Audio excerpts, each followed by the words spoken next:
சூரியனின் மனைவி சமுஞை. இவருடைய மகன் யமன். காலப்போக்கில் சூரியனின் மனைவியான சமுஞைக்கு சூரியனின் வெப்பத்தை அருகிலிருந்து தாங்கிக் கொள்ள முடியவில்லை. தன்னைப் போலவே உருவம் கொண்ட சாயாதேவி என்ற பெண்ணை படைத்து தன் கணவரான சூரிய பகவானிடம் விட்டுவிட்டு சொல்லாமல் தன் தந்தையின் வீட்டுக்கு சென்று விட்டார். சூரியனும் சாயாதேவியை தன் மனைவி என்றே நினைத்து வாழ்ந்து வந்தார். அதன் பலனாக சூரியன் சாயாதேவி தம்பதிக்கு மகனாக சனி பகவான் பிறந்தார். யமனுக்கும் சனிக்கும் அடிக்கடி சண்டை ஏற்பட்டது. ஒரு கட்டத்தில் யமன் சனி பகவானின் ஒரு காலை துண்டித்து விட்டார். அதனால் வருத்தமடைந்த சனி பகவான் தன் கால் ஊனம் நீங்க வேண்டி மனித உருவில் பூமி எங்கும் சுற்றித் திரிந்தார்.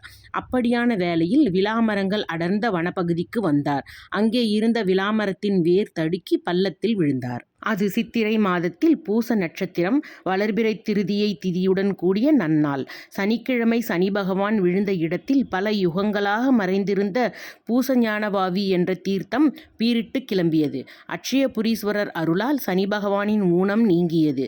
சனி பகவானை தீர்த்தம் மேலே எழுப்பிக் கொண்டு வந்தது. தன் ஊனம் நீங்கி விட்டதை உணர்ந்து சனி பகவான் சிவனாரை வழிபட்டார். சிவபெருமான் அவருக்கு திருமண வரம் வழங்கி மந்தா, ஜேஷ்டா ஆகிய தேவியரை திருமணம் செய்து கொள்ள அருளாசி வழங்கினார். தஞ்சாவூர் மாவட்டம் பட்டுக்கோட்டையில் இருந்து 25 கிலோமீட்டர் தொலைவில் விலாக்குளம் கிராமம் சனி பகவானுக்கு அருள் புரிந்த அட்சயபுரீஸ்வரர் அபிவிருத்தி நாயகி கோவில் அமைந்துள்ளது.